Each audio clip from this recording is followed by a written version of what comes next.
Chapter 462, An Epic Quest.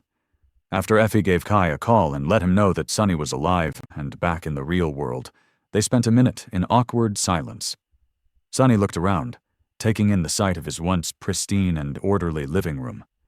Now, there were dirty dishes everywhere, as well as empty packets of takeout food. At least he thought that that was what they were, since he had never actually bought one before. Effie was such a slob. There were even several pieces of clothing thrown into a corner. Speaking of clothing, crap. By the way, Sonny, when did you get this badass tattoo? A big, long snake, no less. Makes a girl wonder. He sighed heavily, cursing the fact that he had not adjusted the puppeteer's shroud after summoning it back in the basement. There were no burns on his skin now, after all. It's not really a tattoo. It's a magical serpent that helps me control and regenerate essence faster. Don't ask why it manifests as a tattoo, because I have no idea, really. He hesitated for a bit, then asked, "So you've been just living here for these past few weeks?" Effie shrugged. "Sure. Someone had to monitor your vital signs. Plus, my family, well, they deserved a break after taking care of my comatose body for 4 years, and everything before that. So I bought a very nice place for us, and then sort of moved out." Then, an animated expression appeared on her face. "Don't worry, though. The stuff you keep in your bedroom remained a secret. I can't even go up the stairs, remember?" Sonny stared at her in outrage. "What stuff? There's no stuff. I don't even use the bedroom. I can't really sleep, can I?" Effie laughed. "Right. Makes sense. That you are not doing it on the bed kind of guy. Oh, yeah. What happened to your fridge?" He glared, then looked away in embarrassment. I sort of broke it, by accident." Then, a sudden smile appeared on his face. "Want to go buy a new one?" Since Kai wanted to meet, Sonny and Effie decided to visit an elite shopping center in the center of the city, and then wait for him in a posh restaurant nearby. The former huntress also told Sonny that she would hold off on asking questions about his unexpected adventure until all three of them were together, so that he didn't have to repeat everything twice. Which suited him fine, since he needed time to decide what he wanted to tell his friends and what would be better kept to himself. There was so much he needed to think about and do. The journey into the sky below had not only disrupted his plans in the real world, but also added new things to his agenda.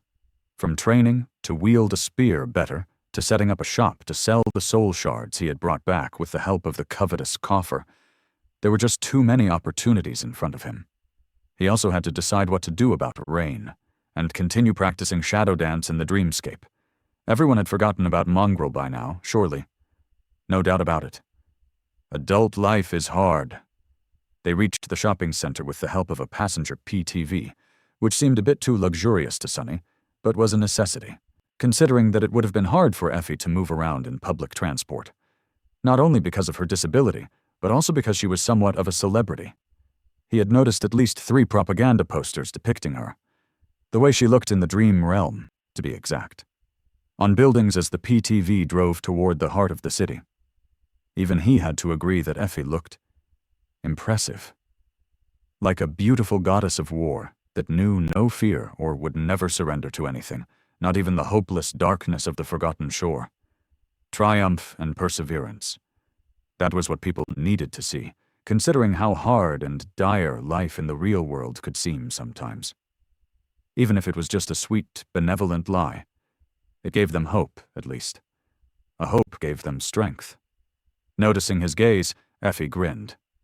"Looking good, am I?" He had no choice but to tell the truth. "Yeah." She giggled. "Do you remember how Scar and Park came up with a story to make me seem like some kind of a folk hero in the outer settlement, back when Gunlaug's people were searching for me? Well, the government ran wild with it, as you can see. Plus the fact that I was in charge of the first line during the siege. They made me into a poster girl for the young generation of the Awakened. Right after Nephis, of course." Her face suddenly grew dark and solemn. After a long pause, Effie added, "It's a shame that neither of them lived long enough to see their stupid story become a worldwide hit. Park would have been so full of himself now if he did. I can just about hear him boast. And that was the bitter truth that people didn't get to see. The terrible price of the triumph they celebrated was known only to those who had gone through it, and somehow emerged alive on the other side. The two of them spent some relaxing time in the shopping center, Effie resting in her wheelchair, Sunny pushing it from behind. From time to time, someone recognized her as the famous Raised by Wolves and politely expressed their respect and admiration. He, on the other hand, seemed almost invisible. Sunny didn't mind. It was better that way, really. Being invisible suited a shadow very well. More importantly, the act of buying a stupid refrigerator filled him with pure delight. He had been fantasizing about it for so long in the sky below, after all. In a sense, this whole thing had just been a giant obstacle on his epic quest to buy a fridge. And now, after overcoming countless dangers and hardships, that deadly quest was over. Sunny worked out the details about the delivery, and soon it was time to meet up with Kai. He had never been to a posh restaurant before, but it seemed as though his outer appearance was decent enough to not look out of place. The mundane clothes he wore had been chosen with the help of the charming fashion icon himself, after all. Or maybe it was Effie's presence that made everyone there extra polite and a little bit reverent. They entered a tastefully decorated space and saw a tall individual in a black cap and an ordinary face mask standing nearby. The weirdo was wearing sunglasses inside. Before Sunny could understand what was happening, the masked individual quickly approached and gave him a big hug. Does he really think that his disguise is fooling anyone? And why is he always trying to hug me? Of course it was Kai. No amount of masks and sunglasses could hide the glamorous aura of the enchanting nightingale. It only made him stand out even more. Sunny sighed.